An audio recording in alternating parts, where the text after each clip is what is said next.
The other thing I want to ask you about was when people say there's no competition for you.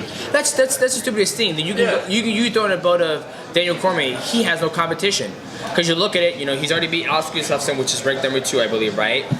He just beat what's his name, Anthony Johnson for a second time.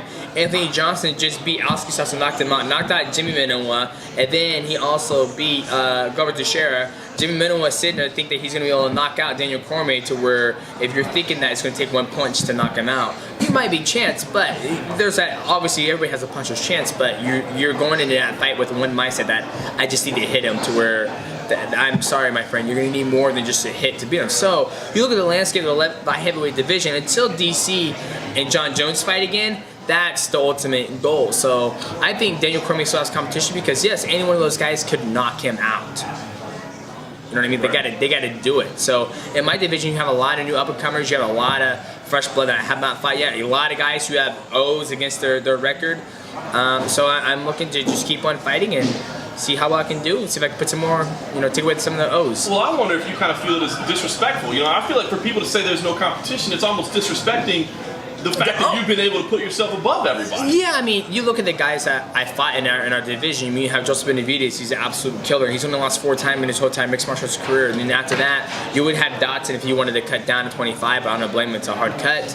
And then you have just killer after killer, and they just say it's no competition. That's like being disrespectful to Usain Bolt. There's no competition for you, man. You're the fastest man on the planet. He goes, so as an athlete, you don't look at that. Yes, that's what the public says. That's what they say. I don't look at that. I go out there and I compete and I do my job, and that's it. Well, by the flip side of that is them having to make a whole season of The Ultimate Fighter to find people for you is actually incredibly complimentary. Saying we need to search every corner of the world to find a dude, as good as DJ. Yeah, I mean, you had guys like Hiramasa from Japan.